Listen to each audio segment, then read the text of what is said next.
গাজীপুরের শ্রীপুরে ঘটে যাওয়া ঘটনাটি নতুন করে একগাদা ভয়ঙ্কর প্রশ্ন সামনে এনেছে। তাহলে কি এখন কাউকে মাদক সেবনে নিষেধ করাও যাবে না? বাধা দেওয়াও অপরাধ? প্রকাশ্যে মাদক সেবন করতে নিষেধ করায় এক নারীকে লক্ষ্য করে গুলি চালানোর অভিযোগ উঠেছে স্থানীয় মাদক ব্যবসায়ীদের বিরুদ্ধে। বিদ্ধ হয়ে গুরুতর আহত হন সেই নারী। এই ঘটনায় এলাকায় চাঞ্চল্যের সৃষ্টি হয়েছে। আসলে ঠিক কি ঘটেছিল সেখানে?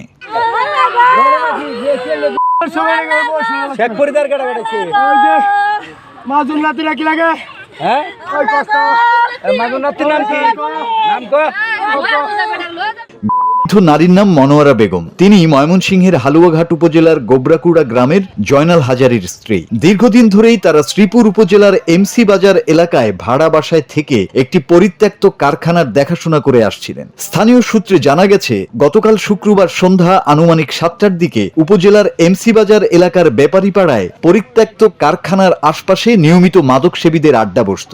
ঘটনার দিন সন্ধ্যায়ও কয়েকজন মাদক ব্যবসায়ী সেখানে বসে মাদক সেবন করছিল। কি নিয়ে ঘটনা তো আমি জানি না গা। তো আমি ওইখানে দাঁড়া দেখতাছি 6-7 জন, ওদের হাতে একজনের হাতে পিস্তল আছে আর প্রত্যেক জনের হাতে এই ছোট ছোট এই আছে, ছুরি আছে। তারপরে দেখলাম গেরা ওই একটা লাঠি নিয়ে গেল আর কি।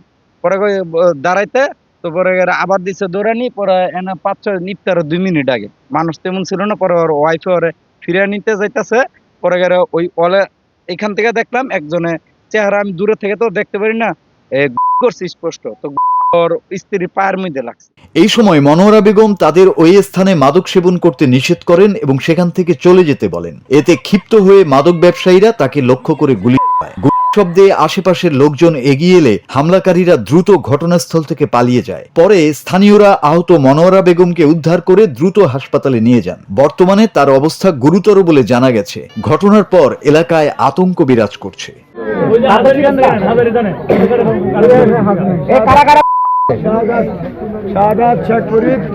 তারপরে রিয়াজ, মুন্না, তারপরে সে যে স্বাধীন এই মতিন করবারের এই কালামকর বাস্তা হেরা আর সবটি আছে। কার হাতে পিস্তল ছিল?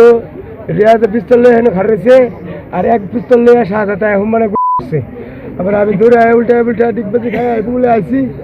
আর পরে আমার স্ত্রী জায়গা বাকি আইছে না।